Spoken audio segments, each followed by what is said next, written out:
Hi everyone, thank you for returning to the channel. Really appreciate it. If you're new to the channel, welcome. Today I would like to talk about a new book that I got, Marvel Value Stamps, A Visual History. This is a book by Roy Thomas about the Marvel Value Stamps that came out during the 1970s. Now these stamps were a marketing plan that Stan Lee had came up in the mid-70s because he thought that people were not looking for new books within their line. Now they did try out these stamps initially in the British comics that they were releasing, that they had just introduced at that time.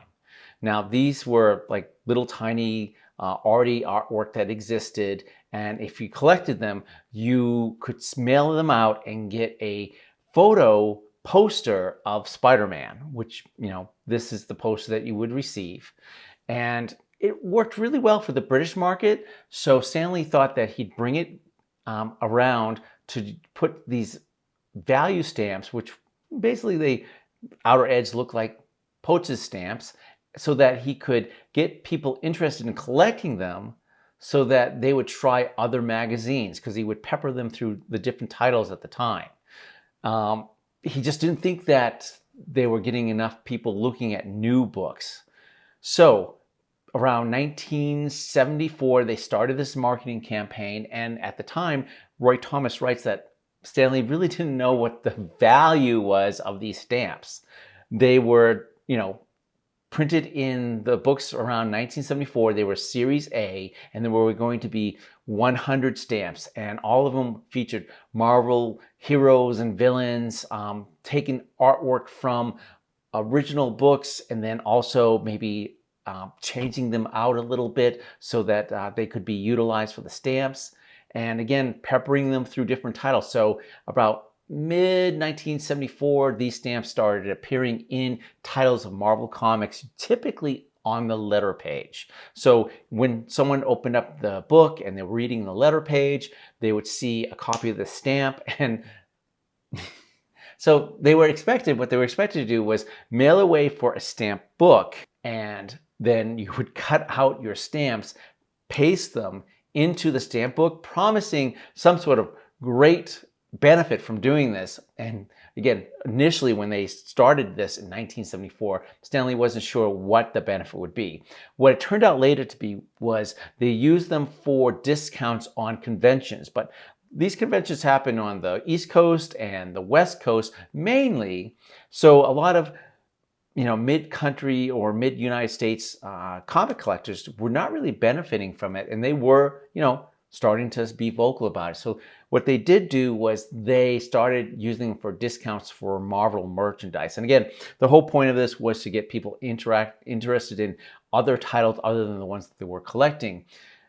They did also bring back that live action poster that they did for the British stamp releases, and gave that as a benefit for, I think when you ordered the stamp book, they sent that to you as well.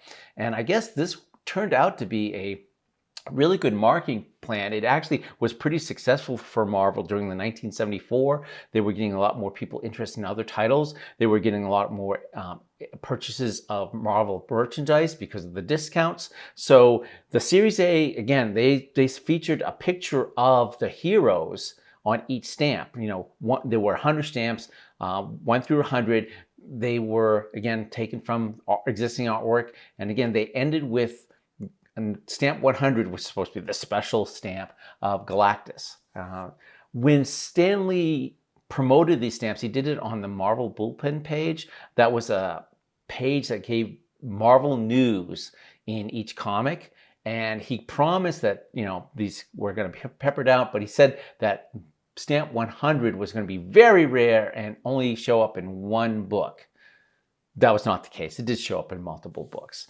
Now, these stamps are, were peppered throughout a bunch of different titles. And what's great about Roy Thomas's book, this book right here, is that he gives this entire history, and it also gives you reproduction of every stamp. It gives you the reproduction of the letter page that the stamps were originally listed in, and then it shows you the original art source for the stamps, as well as a listing of the actual comics that the stamps existed in. So you could, if you wanted to, you could collect them now. You could take that list, go out and, collect those stamps. Now, again, I said that these stamps were very successful in 1974. So the next year they came out with Series B. The first one was Series A, the second one was Series B.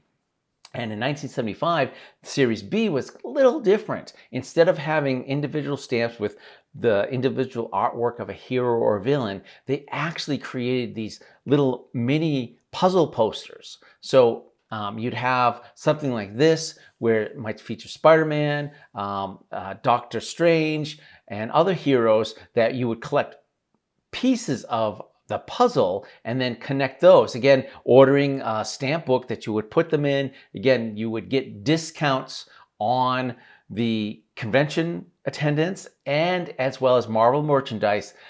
But this time Stan thought about it a little further. So when you ordered the stamp books, this time they actually had ads for Foom, which was a Marvel fan magazine that Marvel produced at the time, as well as some posters that you could order as well. So the Marvel stamp was just not just for collecting stamps, but they were also a way of selling more Marvel merchandise. So this was, again, another very successful endeavor by Stan Lee to create the marketing campaign.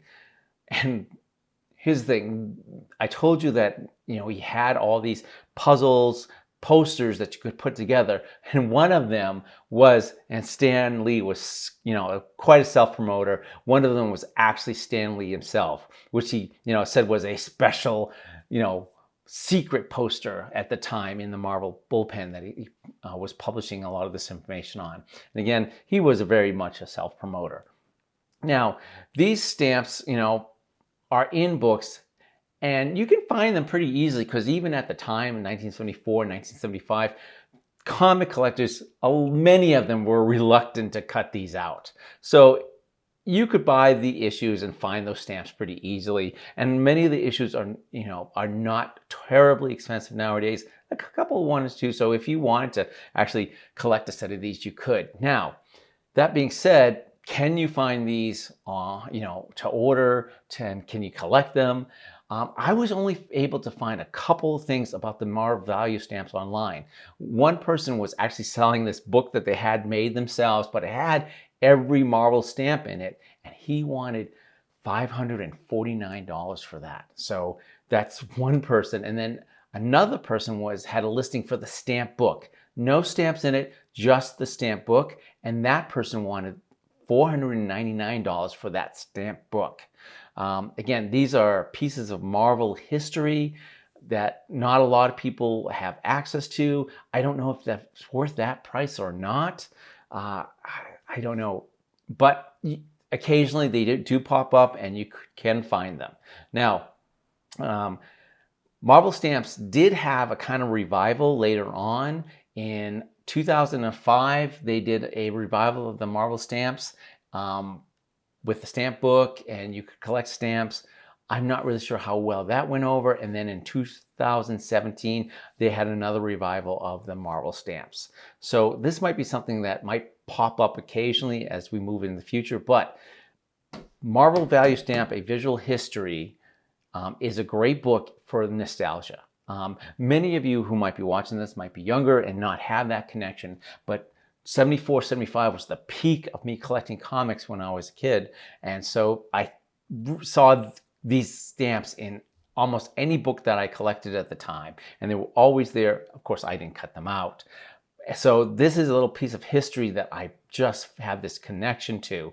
And I really appreciate Roy Thomas giving such a detailed list of the history and how they came about. I highly recommend for someone who might be a comic historian or just wants a little bit of Marvel history to pick up this book. I think it's a great book. It's not oversized. It's really attractive. It contains a reproduction of the stamp book, reproduction of the stamp, reproduction of the original art. So I really do recommend this book highly. Thank you for watching. I really appreciate it. If you want some more of this type of content, please let me know in the comments below, and I will definitely follow up with more history of comic books whenever I can. Please like, share, subscribe. I appreciate your time. Thank you very much.